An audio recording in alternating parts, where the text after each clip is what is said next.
Всем привет! Продолжаю свой рассказ о реке Китой. Это вторая серия, ссылка на весь плейлист в описании под видео. Приятного просмотра!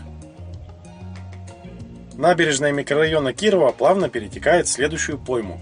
Здесь есть немного леса и песчаный пляж. Хорошее место для прогулок и кемпинга. Рядом расположен остров Большой. Его длина около 5 километров, а ширина местами до 2. В будущем на острове запланирована организация парковой зоны для отдыха и подвесной вантовый мост для пешеходов. Остров разделяет реку на 2 русла. Справа от острова виднеется село Старый Китой соседнего Усольского района. Это одно из самых старинных сел в этих краях. Старый Китой возник еще в 1700 году, как почтовая станция по Московскому тракту. Официальной датой образования села считается 1747 год. На сегодняшний день это больше коттеджный поселок, чем село. Кто-то здесь покупает дома под дачу, кто-то продолжает вести деревенский образ жизни. Люди занимаются сельским хозяйством и скотоводством. До Ангарска по прямой пара километров. Зимой, когда на реке встает лед, люди ходят пешком на работу в Ангарск. На машине до Ангарска расстояние 12 километров, а до соседнего города Усолья-Сибирского 30.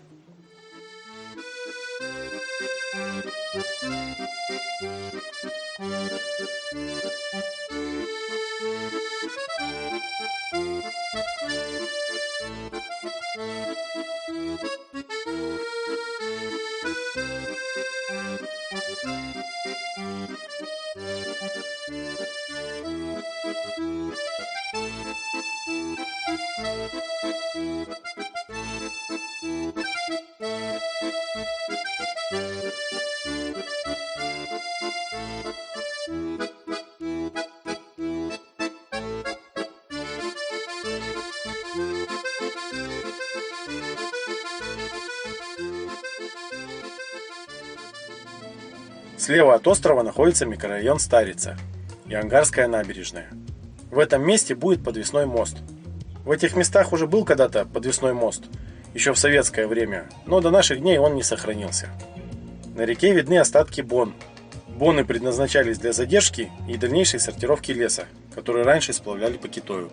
На дне реки осталось еще очень много затонувших бревен, не только в этом месте, но и по всему Китою. Набережную построили в сентябре 2019 года. До этого здесь был обрыв, а наверху стоял поселок Старица.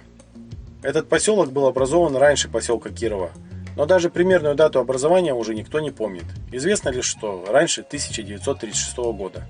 В те времена здесь жили работники предприятия «Китой-лес», которые занимались сплавом бревен по реке. Статус микрорайона города Старица получил только в 2011 году. Раньше здесь даже не было ночного освещения. Это место считалось одной из окраин города. Теперь это одно из самых посещаемых людьми мест в городе.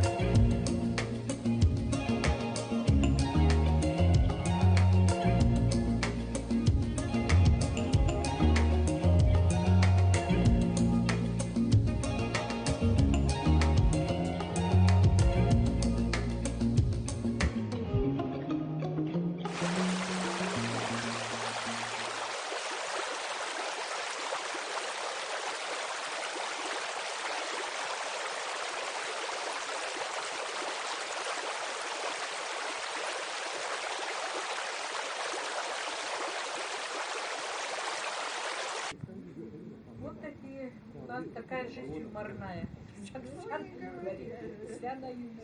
Вот видел, как они работали? Ага. Полежали и ушли. Кого не знали. Набережная двухуровневая. В будущем ее планируют соединить с набережной Кирова. Вот такой вид. Здесь не только хорошее место для прогулок, но и это одновременно берегоукрепление еще. По сути, набережная несет функцию дамбы. Здесь в 2001 году было наводнение, и Китой изменил русло. Берег начало подмывать, и дома, которые здесь стояли на обрыве, были под угрозой обвала. Длина этой прогулочной зоны километр, по-моему, что-то примерно около километра. А так общая протяженность всей набережной километров 8-10. Стеклянные ограждения вот такие, не закрывают обзор. Боны, бревна, пена, Пивко, видать, кто-то пролил, что ли. В этой трубе установлены форсунки. Летом из них бьет фонтан, и прямо в Китой туда вода стекает. Очень красиво выглядит. Сейчас октябрь месяц, и природа, конечно, уже не так красиво смотрится. Деревья голые стоят, уровень воды в реке низкий, а летом и в начале осени виды здесь очень шикарные.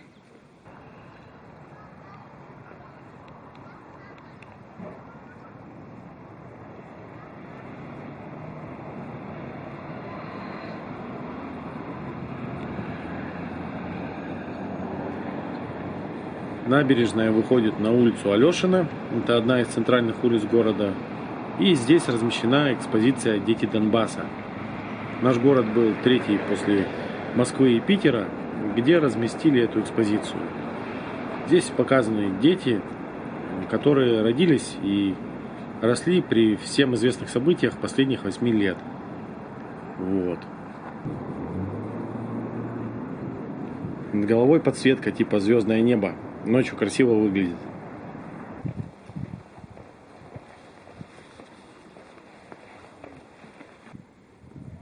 Это свадебное дерево. И наверху скульптура волка. Это своеобразный символ реки. Китой, как я уже говорил, ранее переводится как волчья пасть.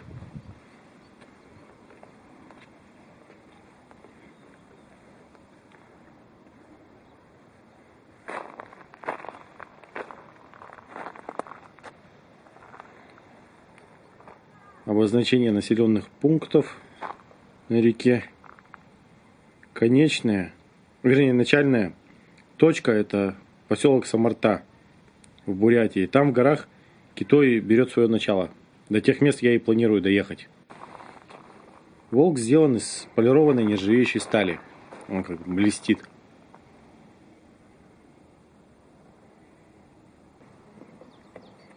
Какая интересная скамейка. Можно сесть и выпить на бурдершафт.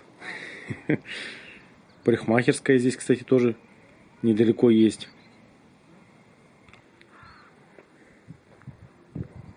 Что обозначает эта подкова, не знаю. Но выглядит так довольно оригинально.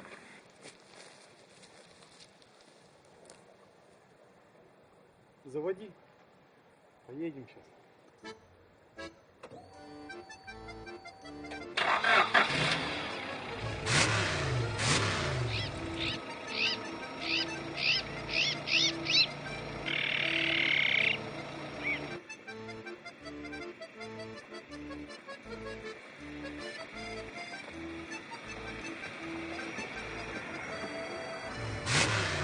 Дальше за набережной вдоль Китоя расположено очень много садоводств.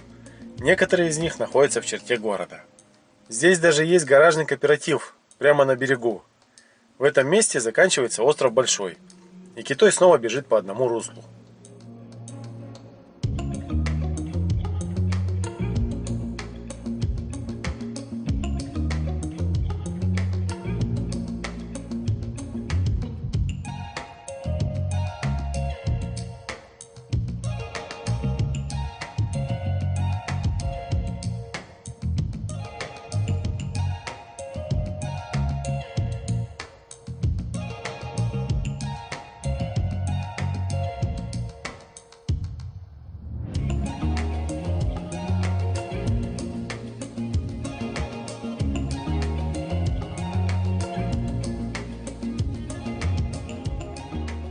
Здесь же в Китой впадает еще одна река, которая называется Иловка. На этой небольшой речке стоит водохранилище. Это еще одно из доступных мест отдыха рядом с городом. Вечереет. Город остался позади. В этом сосновом лесу спрятался коттеджный поселок Бобры. Когда-то на этом месте был детский лагерь «Сталинец». Он открылся еще в 1938 году, а в 1962 году его переименовали в «Ленинец». Тогда здесь была глухая тайга, и отдыхали дети из Иркутска. А через дорогу от Бобров находится Иловское водохранилище. В 1969 году началось его строительство. Местные власти приняли решение, что для ангарчан нужно безопасное место для отдыха на воде. Китой река своенравная и довольно опасная. В нем много глубоких ям, там воронок всяких и бревен. На дне много бревен. И люди ныряют и разбивают головы, там каких только ситуаций не было. В общем, воронки затягивают. Река довольно опасная. Да и вода холодная, так как китой бежит с гор. А вторая река, Ангара, она практически везде отрезана от города, промзоной. И вода из Ангары охлаждала оборудование на электролизном комбинате Ангарска. Сбрасывали в реку Иловку эту воду. И вода считается безопасной для людей, чтобы в ней можно было купаться. Поэтому на Иловке решили построить дамбу. Как говорится, не пропадать же добру. И к 1972 году водоем был заполнен. Также здесь был водно-спортивный комплекс с вышками для ныряния в воду, были катамараны. Сейчас ничего этого не осталось, к сожалению. Но это место все равно остается популярным для отдыха у ангарчан. И это несмотря на то, что в последние годы на водохранке время от времени купание было под запретом, так как ведется постоянный мониторинг качества воды, и вода стала не соответствовать микробиологическим показателям и гигиеническим нормам. В последнее время ситуация постепенно улучшается. Осенью водохранку сливают через шлюзы на плотине, а к лету снова наполняют. Сейчас, как видите, водоем пустой. Протекает только сама река. А еще здесь можно встретить чаек.